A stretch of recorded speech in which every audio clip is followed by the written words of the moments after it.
ഇറാനുമേൽ അമേരിക്കയും ഇസ്രായേലും അടിച്ചേൽപ്പിച്ച യുദ്ധം 4-5 ആഴ്ച വരെ നീണ്ടു നിൽക്കുമെന്നാണ് യുഎസ് പ്രസിഡന്റ് ഡൊണാൾഡ് ട്രംപ് അറിയിച്ചിരിക്കുന്നത്. എന്നാൽ പശ്ചിമേഷ്യയിൽ അത്രയും നീണ്ടൊരു യുദ്ധത്തിന് അമേരിക്കയ്ക്ക് നിലവിലെ സാഹചര്യത്തിൽ സാധിക്കുമോ?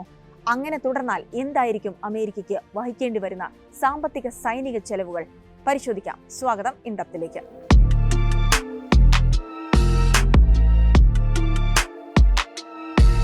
യുദ്ധങ്ങളെല്ലാം അവസാനിപ്പിക്കുമെന്ന് പറഞ്ഞ് അധികാരത്തിലേറിയ വ്യക്തിയായിരുന്നു ഡൊണാൾഡ് ട്രംപ്. എന്നാൽ ട്രംപ് തന്നെ 9 രാജ്യങ്ങളിൽ ബോംബാക്രമണവും സൈനിക കടന്നുകയറ്റവും നടത്തി. അതിലേറ്റവും ഒടുവിലത്തതായിരുന്നു ഓപ്പറേഷൻ എപ്പിക് ഫ്യൂറി എന്ന് പേരിട്ടിരിക്കുന്ന ഇറാനെതിരായ ആക്രമണം.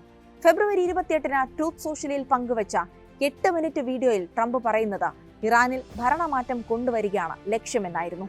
വെനസ്വേലയിൽ കടന്നുകയറി നിക്കോളാസ് മഡൂറോയെ തട്ടിക്കൊണ്ടുപോയി ഭരണം അട്ടിമറിച്ചതിന്റെ വിശ്വാസത്തിലായിരിക്കണം ഇറാനിലും ട്രംപ് യുദ്ധം ആരംഭിച്ചത്. അതിനായി 2 ദശാബ്ദങ്ങൾക്കിടെയുള്ള ഏറ്റവും വലിയ സൈനിക വിന്യാസവും അമേരിക്ക പശ്ചിമേഷ്യയിൽ നടത്തിയിരുന്നു. ഇക്കഴിഞ്ഞ ശനിയാഴ്ച ആരംഭിച്ച ആക്രമണത്തിൽ ഇറാന്റെ പരമോന്നത നേതാവ് ആയിരുന്ന ആയത്തുള്ള അലി ഖാംനെയെ കൊലപ്പെടുത്തിയെങ്കിലും ഇറാന്റെ തിരിച്ചടിയിൽ ഒരു മാറ്റവും ഉണ്ടായിട്ടില്ല. 10 മടങ്ങ് ശക്തിയോടെയാണ് ഇറാൻ അമേരിക്കൻ സൈനിക താവളങ്ങളെയും ഇസ്രായേലിനെയും ലക്ഷ്യം വെക്കുന്നത്. ഇത് അമേരിക്കയുടെ യുദ്ധച്ചെലവ് വൻതോതിൽ വർദ്ധിപ്പിച്ചിട്ടുണ്ടെന്നാണ് റിപ്പോർട്ടുകൾ. ബ്രൗൺ യൂണിവേഴ്സിറ്റിയുടെ 2025 യുദ്ധച്ചെലവ് റിപ്പോർട്ട് അനുസരിച്ച് 2023 ഒക്ടോബർ 7 മുതൽ ഏകദേശം $3,300 കോടി ധനസഹായമാണ് ഇസ്രായേലിന് മാത്രം അമേരിക്ക നൽകിയിട്ടുള്ളത്. ഇനി നിലവിലെ ആക്രമണങ്ങളിലേക്ക് വന്നാൽ അമേരിക്കയുടെ സെൻട്രൽ കമാൻഡ് പ്രകാരം ഓപ്പറേഷൻ എപ്പിക് ഫ്യൂറിയിൽ വ്യോമ, കടൽ, കര, മിസൈൽ പ്രതിരോധ സേനകളിലായി 20-ലധികം ആയുധ സംവിധാനങ്ങളാണ് ഉൾപ്പെട്ടിരിക്കുന്നത്. യുദ്ധവിമാനങ്ങൾ, നാവിക കപ്പലുകൾ ഉൾപ്പെടെയുള്ളവയുടെ പുനർവിന്യസിക്കലിനും യുദ്ധത്തിന് മുന്നോടിയായുള്ള ചെലവുകൾക്കും മാത്രമായി $5,800 കോടി ചെലവാണ് അമേരിക്കയ്ക്കുണ്ടായിട്ടുള്ളത് എന്നാണ് റിപ്പോർട്ടുകൾ. നടന്നുകൊണ്ടിരിക്കുന്ന നിലവിലെ യുദ്ധത്തിന്റെ ചെലവ് കൃത്യമായി പറയുക ബുദ്ധിമുട്ടേറിയതാണെങ്കിലും ഓപ്പറേഷൻ എപ്പിക് ഫ്യൂറിയുടെ ആദ്യ 24 മണിക്കൂറിനുള്ളിൽ മാത്രം അമേരിക്കയ്ക്ക് ഏകദേശം $7,000 കോടി ചെലവുണ്ടായിട്ടുണ്ട് എന്നാണ് ചില റിപ്പോർട്ടുകൾ സൂചിപ്പിക്കുന്നത്.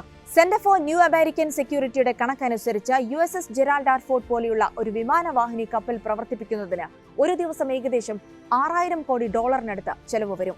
അതിനു പുറമെ യുദ്ധത്തിലുണ്ടാകുന്ന നഷ്ടങ്ങൾ എന്നിവയുടെ ചെലവുകളുമുണ്ട്. കഴിഞ്ഞ ദിവസങ്ങളിൽ 3 യുദ്ധവിമാനങ്ങളായിരുന്നു അമേരിക്കയ്ക്ക് നഷ്ടമായത്. കുവൈത്ത് അറിയാതെ വെടിവെച്ചിട്ടതെന്നാണ് അമേരിക്ക അറിയിച്ചതെങ്കിലും തങ്ങളുടെ ആക്രമണത്തിലാണ് യുദ്ധവിമാനം തകർന്നത് എന്നാണ് ഇറാൻ അവകാശപ്പെടുന്നത്. സാമ്പത്തിക ചെലവല്ല, മറിച്ച് ഇറാനെ പ്രതിരോധിക്കാൻ വേണ്ടത്ര സജ്ജീകരണങ്ങൾ മേഖലയിൽ ഉണ്ടോ എന്നതാണ് പ്രധാന ആശങ്ക എന്നാണ് വിദഗ്ധർ അഭിപ്രായപ്പെടുന്നത്. ഇറാന്റെ ഇടതടവില്ലാതെയുള്ള കടുത്ത മിസൈൽ ആക്രമണങ്ങളെ തടുക്കാനുള്ള പ്രതിരോധ സംവിധാനങ്ങൾ മേഖലയിൽ അമേരിക്കയ്ക്കുണ്ടോ എന്നതാണ് ആ ആശങ്കകളുടെ ഹേതു. അതായത് നിലവിലെ തോതിൽ മിസൈൽ ആക്രമണങ്ങൾ ഇറാൻ തുടരുകയാണെങ്കിൽ പ്രതിരോധിക്കാനാകാതെ അമേരിക്കയും ഇസ്രായേലും കുഴങ്ങിയേക്കുമെന്നാണ് കരുതപ്പെടുന്നത്.